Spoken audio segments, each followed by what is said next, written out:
Chapter 13, Solomon's Wisdom. Solomon made a treaty with Pharaoh, king of Egypt, and married his daughter. Solomon then brought her to the city of David until he had finished building his own house, the house of the Lord, and the wall all around Jerusalem. It took Solomon 13 years to build his own house. Solomon also built a house for Pharaoh's daughter, whom he had taken as wife. Meanwhile the people sacrificed at the high places, because there was no house built for the name of the Lord until those days. Although Solomon loved the Lord, and walked in the statutes of his father David, he sacrificed and burned incense at the high places. 1 Kings 3 verses 1-3, 7 verses 1-8. The high places were elevated, or hilltop sites dedicated to worship of pagan gods. Ancient peoples often built their shrines on hilltops.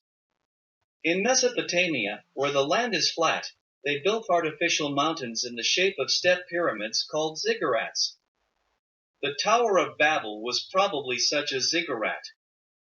Most of the Old Testament references to high places indicate a form of pagan worship forbidden to the Israelites. At times, the Lord's people, with the Lord's approval, worshipped him at elevated altars. The Israelites worshipped the Lord on a high mountain before the destruction of Shiloh and before Solomon took the Ark of the Covenant in Solomon's temple. High places explained in the Illustrated Dictionary of the Bible, page 481. Solomon, the son of David, was strengthened in his kingdom, and the Lord his God was with him and exalted him exceedingly. Solomon spoke to all Israel, to the captains of thousands and of hundreds, to the judges, and to every leader in all Israel, and the heads of the fathers' houses. Then he and all the assembly with him went to the high place that was at Gibeon, to sacrifice there to the Lord God of Israel, for that was the great high place, and the tabernacle of meeting was there, which Moses had made in the wilderness. However, David had brought up the ark of God from Kirjath-jearim to the place David had prepared for it, for he had pitched a tent for it at Jerusalem. The bronze altar that Bezalel the son of Uri, the son of Hur, had made, he put before the tabernacle of the Lord, and Solomon and the assembly sought him there. Solomon went up to the bronze altar before the Lord, which was at the tabernacle of meeting, and offered 1,000 burnt offerings on it. 1 Kings 3 verses 6-9, 2 Chronicles 1 verses 1-6. That night God appeared to Solomon in a dream, and said to him, "Ask, what shall I give you?" Solomon said to the Lord, "You have shown great mercy to David my father, because he walked before you in truth, in righteousness, and in uprightness of heart with you. You have continued this great kindness for him, and you have made me king in his place to sit on his throne. Now, O Lord my God, you have made me king instead of my father David, but I am a little child. I do not know how to go out or come in. You have made me king over a people like the dust of the earth in multitude. And I am in the midst of your people whom you have chosen, a great people, too numerous to be numbered or counted. Therefore, give to me an understanding heart, wisdom, and knowledge to judge your people, that I may discern between good and evil. For who is able to judge this great people of yours?" 1 Kings 3 verses 7-9. Solomon asked for an understanding heart, wisdom, and knowledge to judge the Lord's people, that he may discern between good and evil.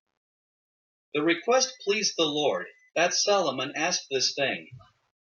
Then the Lord said to him, "Because you have asked this thing, and have not asked long life for yourself, nor have asked riches for yourself, nor have asked the life of your enemies, but have asked for yourself understanding, wisdom, and knowledge to discern justice, behold, I have done according to your words. See, I have given you a wise and understanding heart, so that there has not been anyone like you before you, nor will any like you arise after you.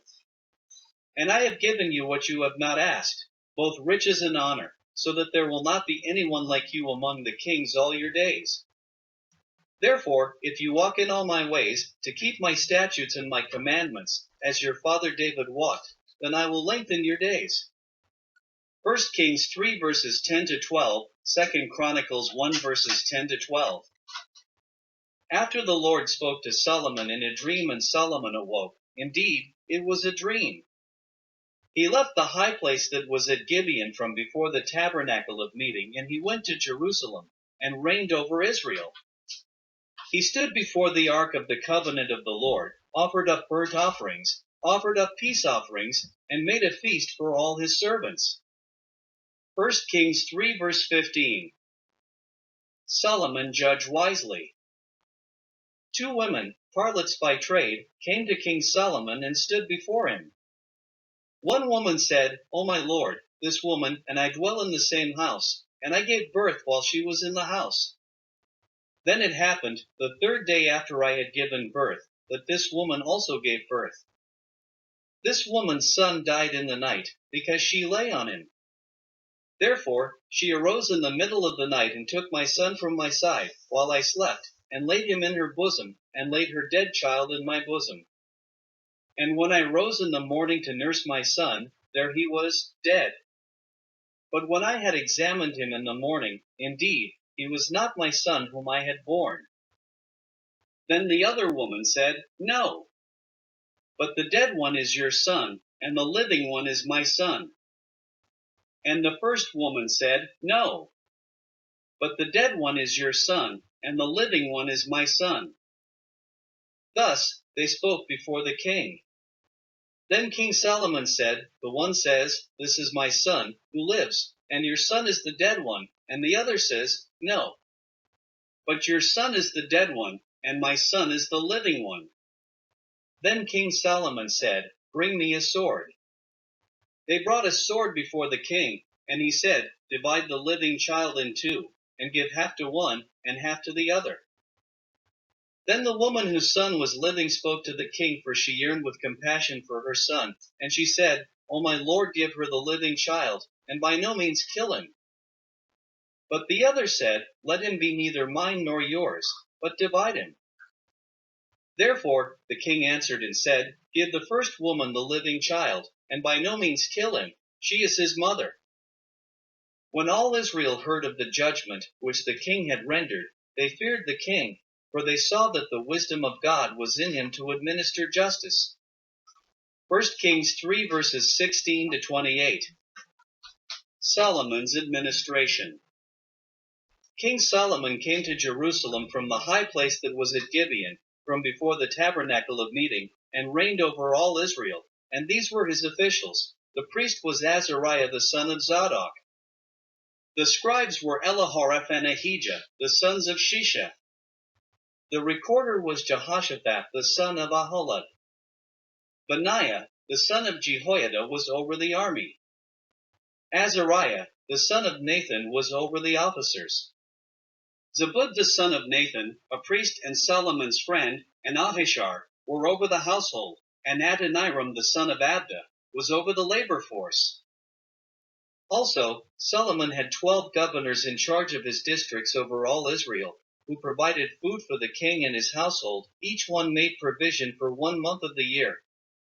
They were also responsible for handling lesser administrative tasks and raising revenue for the crown. These are their names: Ben-Hur in the mountains of Ephraim, Ben-Deker in Makaz, Shalbim, Beth-Shemesh, and Elon Beth-Haman, cities that supplied food for Solomon and his royal household. Ben-Hezd in Arab-Both, to him belonged Soko and all the land of Hepher. Ben-Abinadab in all the regions of Dor, he had Taphath the daughter of Solomon as wife. Bana the son of Ahilud in Tanakh, Megiddo, and all Bethshean, which is beside Zereten below Jezreel, from Bethshean to Abel-Meholah, to the other side of Jokneam. Ben-Jeber in Ramoth-Gilead, to him also belonged the region or Argob in Bashan, 60 large cities with walls and bronze gate bars. Ahinadab the son of Iddo in Mahanaim. Ahimaaz in Naphtali, he also took Basemath the daughter of Solomon as wife. Bana the son of Hushai in Asher and Elath.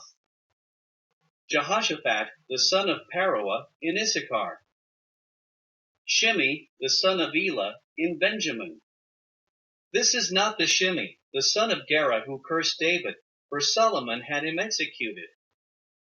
1 Kings 2 verse 46. Geber, the son of Uri, in the land of Gilead, in the country of Sihon king of the Amorites, and of Og king of Bashan. He was the only governor who was in the land. 1 Kings 4 verse 19. Solomon gathered chariots and horsemen. He had 1,400 chariots and 12,000 horsemen, whom he stationed in the chariot cities and with the king in Jerusalem. Solomon had 40,000 stalls of horses for his chariots, and 12,000 horsemen, and the governors provided food for King Solomon's table. There was no lack in their supply. They also brought barley and straw to the proper place, for the horses and steeds, each man according to his charge. Also, the king made silver and gold as common in Jerusalem as stones. He made cedars as abundant as the sycamores, which are in the lowland.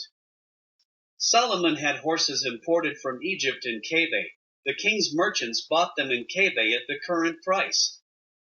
They also acquired and imported from Egypt a chariot for 600 shekels of silver and a horse for 150. Thus, through their agents, they exported them to all the kings of the Hittites and the kings of Syria. 1 Kings 4 verses 26 to 28, 2 Chronicles 1 verses 13 to 17. Solomon reigned in wisdom and prosperity. Judah and Israel were as numerous as the sand by the sea in multitude, eating, drinking, and rejoicing. Solomon reigned over all kingdoms from the river to the land of the Philistines, as far as the border of Egypt. The kings of the Philistines brought tribute, and envoys came out of Egypt. They served Solomon all the days of life. Ethiopia quickly stretched out her hands to God. Psalm 68 verses 29 and 31. The Lord fulfilled his promise to make Abraham's descendants numerous as the stars. The Lord had said to Abraham, "Look now toward heaven and count the stars if you are able to number them." And he said to him, "So will your descendants be." Genesis 15 verse 5. The great expansion of Solomon's empire allowed the Jewish people to travel far in many regions outside the additional boundaries of Israel, spreading their knowledge of the one true living God among the pagan regions. 1 Kings 4 verses 20 and 21. Solomon had dominion over the entire region on the side of the river from Tifsa even to Gaza, namely over all the kings on this side of the river, and he had peace on every side all around him. Judah and Israel dwelt safely, each man under his vine and his fig tree, from Dan as far as Beersheba, all the days of Solomon. God gave Solomon wisdom and exceedingly great understanding, and largeness of heart like the sand of the seashore. Solomon's wisdom excelled the wisdom of all the men of the East and all the wisdom of Egypt. He was wiser than all men were, than Ethan the Ezrahite was, and Herman, Chalcol, and Darda, the sons of Mahal, and his fame was in all the surrounding nations. He spoke 3,000 proverbs, and his songs were 1,005. Also, he spoke of trees, from the cedar tree of Lebanon even to the hyssop that springs out of the wall. He spoke also of animals, of birds, of creeping things, and of fish, and men of all nations from all the kings of the earth who had heard of his wisdom came to hear the wisdom of Solomon. 1 Kings 4 verses 24 to 34. Solomon prepares to build the temple. Solomon was determined to build a temple for the name of the Lord, and a royal house for himself. He selected 70,000 men to bear burdens, 80,000 to quarry stone in the mountains, and 3,600 to oversee them. Then Solomon said to Hiram king of Tyre, asking for a man skillful to work in all types of metals, and he sent for materials and timber. 2 Chronicles 2 verses 1 and 2. Hiram was the king of Tyre, and a friend of David before his death, and a friend of Solomon. He heard that the people had anointed Solomon king in place of his father, for Hiram had always loved David. Solomon sent to Hiram, saying, "You know how my father David could not build a house for the name of the Lord his God because of the wars which were fought against him on every side, until the Lord put his foes under the soles of his feet. Now the Lord my God has given me rest on every side. There is neither adversary nor evil occurrence. And I propose to build a house for the name of the Lord my God, as the Lord spoke to my father David, saying, Your son, whom I will set on your throne in your place, he will build the house for my name. 1 Kings 5 verses 1 to 3. As you have dealt with David, my father, and sent him cedars to build himself a house to dwell in, so deal with me. Behold, I am building a temple for the name of the Lord my God, to dedicate it to him, to burn before him sweet incense, for the continual showbread, for the burnt offerings morning and evening, on the Sabbaths, on the new moons, and on the set feasts of the Lord our God. This is an ordinance forever to Israel. 1 Kings 5 verse 4, 2 Chronicles 2 verses 3 and 4. The temple which I build will be great, for our God is greater than all gods. However, who is able to build him a temple, since heaven and the heaven of heavens cannot contain him? Who am I then, that I should build him a temple, except to burn sacrifice before him? Now therefore, send me at once a man skillful to work in gold and silver, in bronze and iron, in purple, who is skilled to engrave with the skillful men who are with me in Judah and Jerusalem, whom David my father provided. Also, send me cedar and cypress and algum logs from Lebanon, for I know that your servants will be with your servants, to prepare timber for me in abundance, for the temple which I am about to build will be great and wonderful. 1 Kings 5 verses 5 and 6. Indeed, I will give to your servants, the woodsmen who cut timber, 20,000 cores of ground wheat, 20,000 cores of barley, 20,000 vats of wine, and 20,000 vats of oil. 2 Chronicles 2 verses 5 to 10. I will pay you wages for your servants according to whatever you say, for you know there is none among us who is skilled to cut timber like the Sidonians. 1 Kings 5 verse 6. When Hiram heard the words of Solomon, he rejoiced greatly and said, Blessed be the Lord this day, for he has given David a wise son over this great people. Therefore Hiram answered in writing, which he sent to Solomon, saying, Blessed be the Lord God of Israel, who made heaven and earth, for he has given King David a wise son, endowed with prudence and understanding, who will build a temple for the Lord and a royal house for himself. 2 Chronicles 2 verses 11 and 12. I have considered the message which you sent me, and I will do all you desire concerning the cedar and cypress logs. My servant will bring them down from Lebanon to the sea. I will float them in rafts by sea to the place you indicate to me, and will have them broken apart there, then you can take them away. Therefore, you will fulfill my desire by giving food for my household. 1 Kings 5 verses 7 to 9. Now, I have sent a skillful man, endowed with understanding. I have sent Huram my master craftsman, the son of a woman of the daughters of Dan, and his father was a man of Tyre. He is skilled to work in gold and silver, bronze and iron, stone, wood, purple and blue, fine linen and crimson, and to make any engraving and to accomplish any plan which may be given to him, along with your skillful men and with the skillful men of my lord David your father. 2 Chronicles 2 verses 13 and 14. Now therefore, the wheat, barley, oil, and the wine, which my lord has spoken of, let him send to his servants.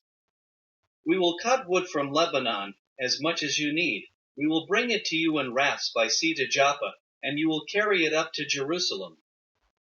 2 Chronicles 2 verses 15 and 16.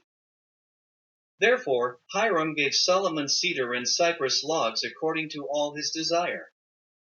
Solomon, year by year, gave Hiram 20,000 cores of wheat as food for his household, and 20 cores of pressed oil. 1 Kings 5 verses 10 and 11. Then Solomon numbered all the aliens who were in the land of Israel after the census in which David his father had numbered them, and there were found to be 153,600. In addition, he made 70,000 of them bearers of burdens, 80,000 stonecutters in the mountain, and 3,600 overseers to make the people work. 2 Chronicles 2 verses 17 and 18. The Lord gave Solomon wisdom as he had promised him, and there was peace between Hiram and Solomon, and the two of them made a treaty together. King Solomon raised up a labor force out of all Israel, and the labor force was 30,000 men. He sent them to Lebanon, 10,000 a month in shifts. They were a month in Lebanon and 2 months at home.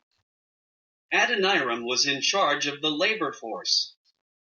Solomon had 70,000 who carried burdens, and 80,300 from the chiefs of Solomon's deputies, who supervised the people who labored in the work.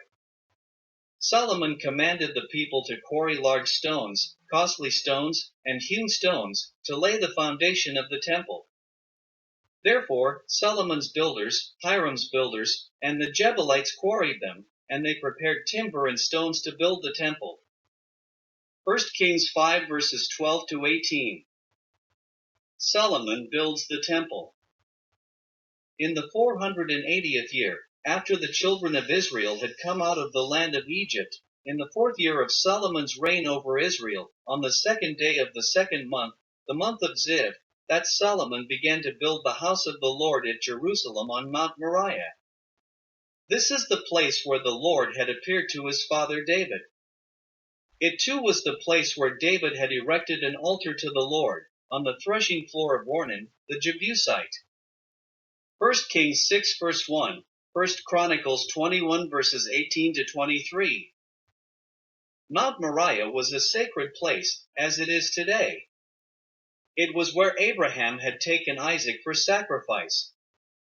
Today, Mount Moriah is known as the Temple Mount, where the site of the Dome of the Rock, belonging to Muslims, lie on its hill directly north of Mount Zion, the location of David's tabernacle. David built houses for himself there. It was called the City of David, and he prepared a place for the Ark of God, and pitched a tent for it in that place. 1 Chronicles 15 verse 1. The house that King Solomon built for the Lord had a vestibule in front of the sanctuary of the house. The vestibule, or archway, was a roofed and partially enclosed section in the temple. He made for the house windows with slanted frames. Against the wall of the temple, he built chambers all around, against the walls of the temple, all around the sanctuary, and the inner sanctuary. Thus, he made side chambers all around it.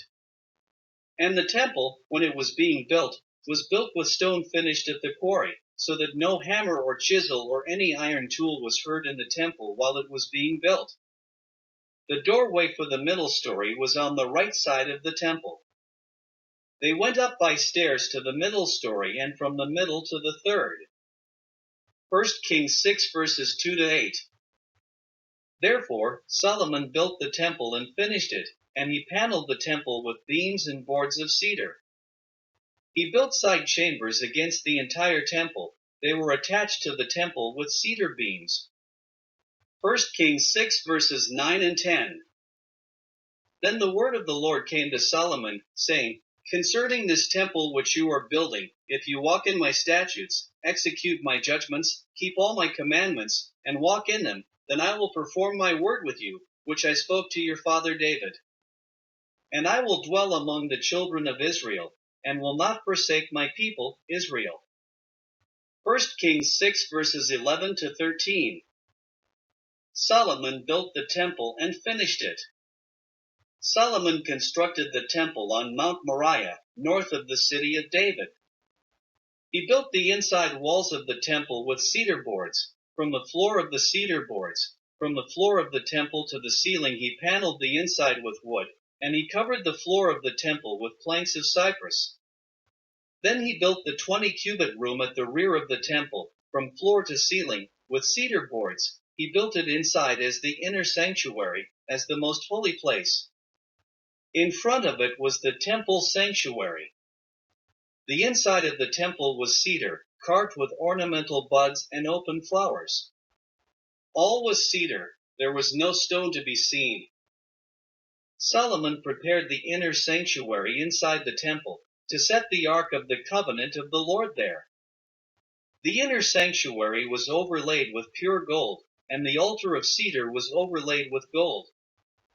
Therefore, Solomon overlaid the inside of the temple with pure gold.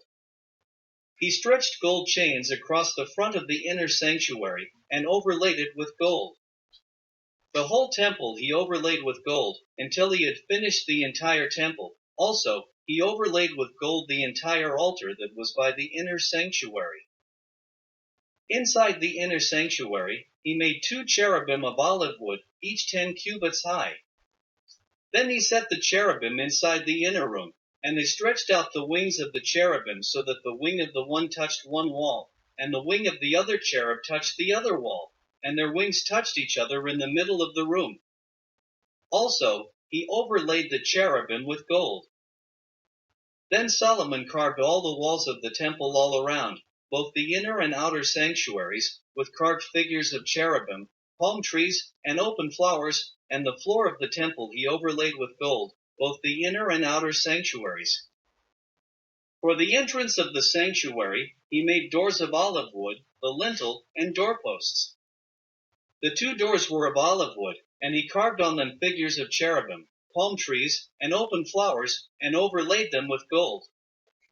He spread gold on the cherubim and on the palm trees. Therefore, for the door of the sanctuary he also made doorposts of live wood. The 2 doors were of cypress wood, 2 panels comprised one folding door, and 2 panels comprised the other folding door. Then he carved cherubim, palm trees, and open flowers on them, and overlaid them with gold applied evenly on the carved work. Solomon built the inner court with 3 rows of hewn stone and a row of cedar beams. In the 4th year, the foundation of the house of the Lord was laid, in the month of Ziv. In the 11th year, in the month of Bul, which is the 8th month, the house was finished in all its details and according to all its plans. He was 7 years in building it. 1 Kings 6 verses 14 to 38, 2 Chronicles 3 verses 3 to 17. Solomon's other buildings. Solomon took 13 years to build his own house. He also built the house of the forest of Lebanon. He made the hall of pillars. Then he made a hall for the throne, the hall of judgment, where he might judge, and it was paneled with cedar from floor to ceiling. 1 Kings 7 verses 1 to 4.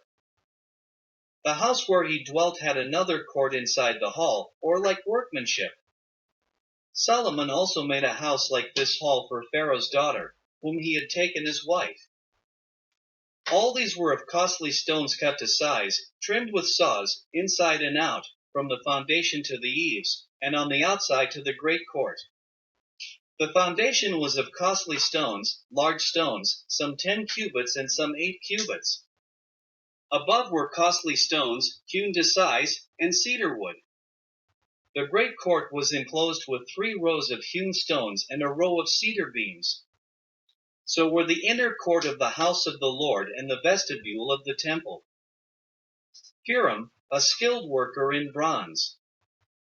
King Solomon sent and brought Hiram, also called Hiram, a master craftsman from Tyre. He was the son of a widow from the tribe of Naphtali, and his father was a man of Tyre. Hiram was a bronze worker, and he was filled with wisdom and understanding, and he had skill in working with all kinds of bronze work.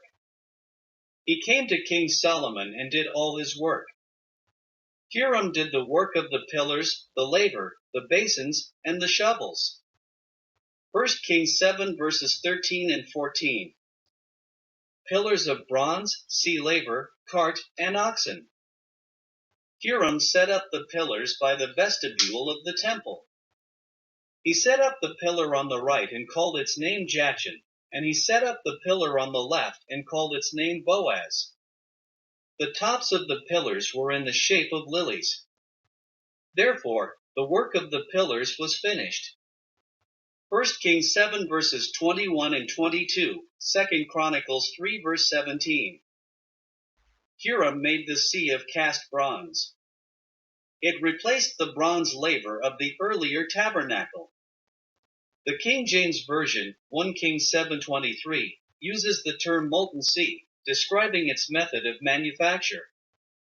In the Illustrated Dictionary of the Bible, it was completely round. Below its brim were ornamental buds encircling it all the way around the sea. The sea stood on the likeness of 12 oxen encircling it all around, 3 looking toward the north, 3 looking toward the west, 3 looking toward the south, and 3 looking toward the east, and the sea was set upon them. All the oxen' back pointed inward. This laver contained 2,000 baths, or about 11,500 gallons of water. In 2 Chronicles 4 verse 5, it said that the sea contained 3,000 baths, or 17,500 gallons. 1 Kings 7 verses 23 to 28, 2 Chronicles 4 verses 2 to 5. Hiram made 10 carts of bronze. Every cart had 4 bronze wheels and axles of bronze, and its 4 feet had supports. Under the laver were supports of cast bronze beside each wreath. Its opening inside the crown was round. The workmanship of the wheels was like the workmanship of a chariot wheel. Their axle pins, rims, spokes, and their hubs were all of cast bronze. On the top of the cart, at the height, it was perfectly round. Thus he made 10 carts. All of them were of the same mold, 1 measure, and 1 shape. He made 10 lavers of bronze. Each laver contained 40 baths. On each of the 10 carts was a laver. He put 5 carts on the right side of the house, and 5 on the left side of the house. In addition, he made the court of the priests, and the great court and doors for the court, and he overlaid these doors with bronze. He set the sea on the right side of the house and toward the southeast. 1 Kings 7 verses 29 to 39, 2 Chronicles 4 verses 6 to 11. Temple furnishings. Hiram made the lavers, pots, shovels, and the bowls for the temple. He finished doing all the work that he was to do for King Solomon and for the house of the Lord. He finished every part of the 2 pillars, the 2 bowl-shaped capitals that were on top of the 2 pillars, the 10 carts, and 10 lavers on the carts, 1 sea, and 12 oxen under the sea, the pots, shovels, and the bowls. All these articles, which Hiram made for King Solomon and for the house of the Lord, were of burnished bronze. In the plain of Jordan, the king had them cast in clay molds, between Succoth and Zereda.